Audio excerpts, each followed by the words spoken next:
when the tariffs were first announced, I immediately, and I saw someone suggest your channel, I immediately went to your channel and was like, tell me what to do. Yeah, I'm freaking out.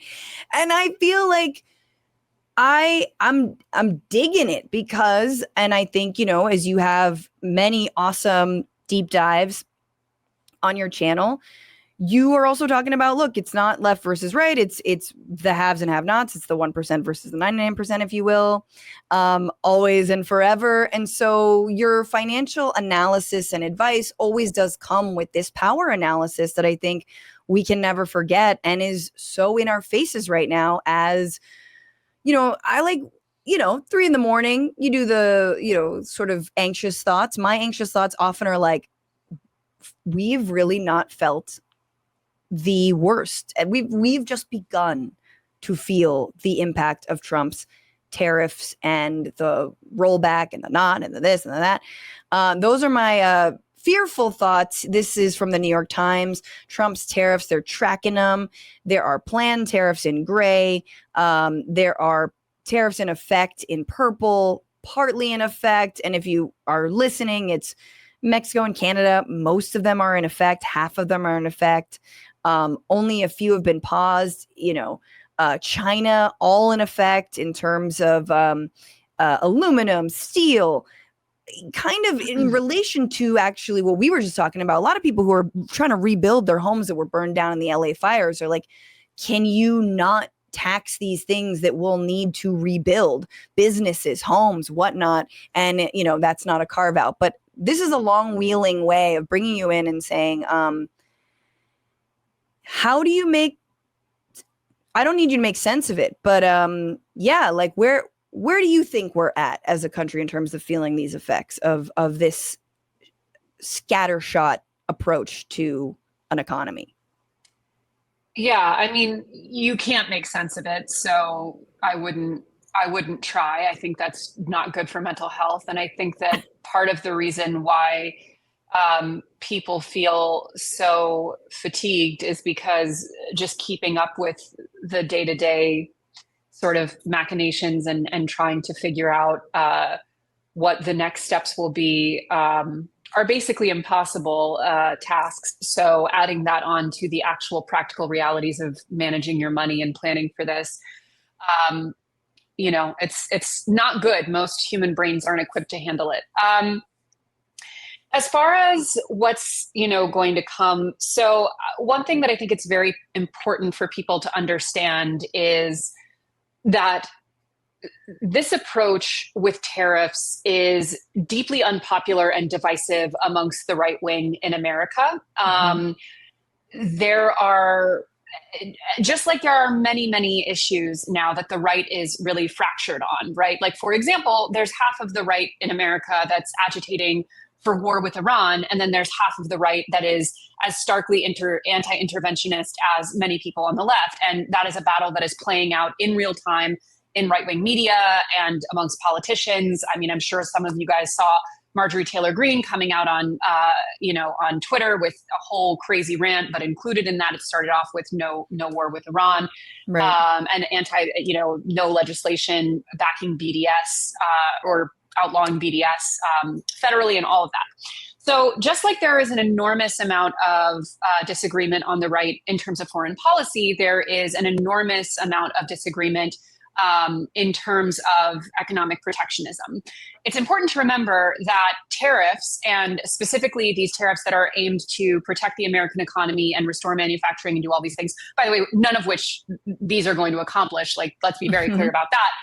Historically, that's actually a very left-wing economic policy. And if you look in the 80s and 90s, the most sort of aggressive political agitators for these tariffs and specifically against free trade were on the left. Now, lately, there has been an increased sort of wave of economic protectionism and populism on the right. But it's important to remember that the vast majority of Republicans are still neoconservatives, and they're still economically quite neoliberal. So they are more for free trade than anyone. They're more for offshoring than anyone. So I actually think from a political perspective, the reason that even compared to many other things that are going to play out right now and that have played out, this is really impossible to predict is because it is such an unpopular and divisive battle, even within Trump's base and even within, the right wing as a his political mega group. donors, the His billionaires. mega donors. Exactly. It's also important to remember that Apple, for example, represents about 6% of the S&P 500. So the amount of power that a company like Apple has, the amount of influence that it has over not just the average American's portfolio, but specifically as we talk about the capital and owning class, the amount of power that they wield is in many ways stronger than many governments. So this is also a battle that's going to play out as much between corporations and governments as it will between governments. All of that is to say, I would not want to be in the business of importing toys from China right now. I would not want to be in the business of being a drop shipper. Now, I do want to be clear that there are a few industries that are likely to get torched by this that I think deserve to be torched, such as drop shipping. I definitely think we certainly need some level of a reset with regards to the level that consumerism has reached, especially when you look at things like Temu, Shein, these companies that are incredibly destructive for the planet. But as far as I love that will, I always sort of make fun of it because, speaking of the left being critics of, globalized economy, like that was me back in the day. And it's like, we were all like, what about labor rights and environmental rights and consumerism is death and all this crap, and that's sort of like, we lost that battle. And now we've built our entire economy around being a consumerist and a service economy mostly, but very consumerist driven. And now Trump's like, you're only going to have $2, but they'll be both more expensive. And you're like, oh, cool. Great. So we don't get any of the perks. What are we doing here? And I also just think it's so funny that like some capitalists threw down with Trump over Biden because like Biden was maybe going to make them pay more of a corporate tax and antitrust stuff, the Trump administration still ironically pursuing some of that. But it's like, cool. Now you got a dumbass who's like doing, random tariffs here and there. But please continue.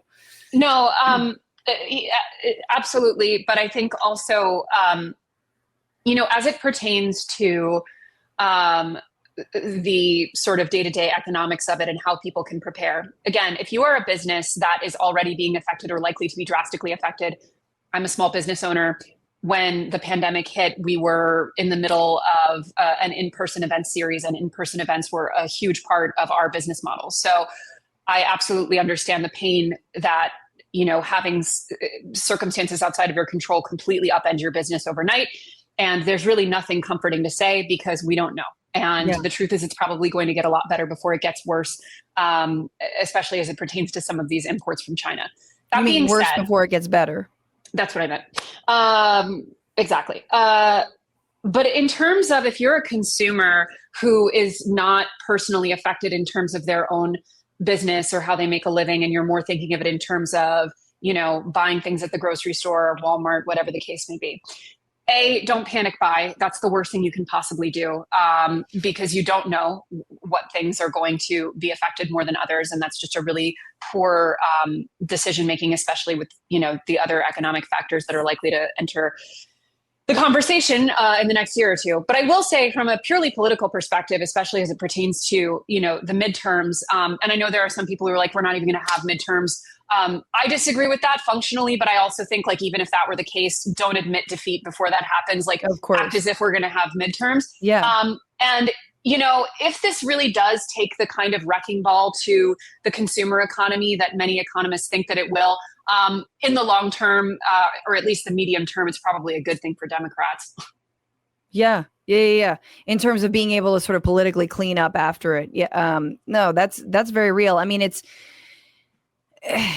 there's so much. I'm so grateful to have you on, and there's so many questions I have, because I think for people who are invested at all in the stock market, this is like, I lived in Argentina for many years. I always have to talk about it, but the reality of the 2001 economic crash there is just like, it's always persistent. The US is not Argentina as much as Elon Musk wants to make it Argentina somehow. The dollar is strong. The peso is not, blah, blah, blah, blah. But like there was a moment where it was like, oops, gotta freeze everyone's bank account. And now when we unfreeze it, it's going to be worth a third of it of what it was. People don't trust banks there. They store money in their, in their mattresses. Like it is a very cash heavy economy because of it.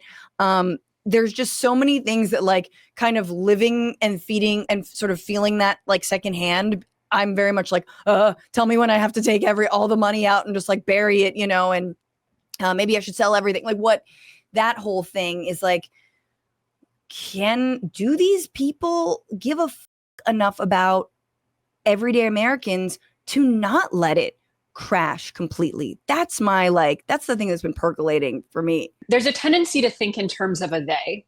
And it's so important to remember that even within the Trump administration, there is no such thing as a they. They do not agree.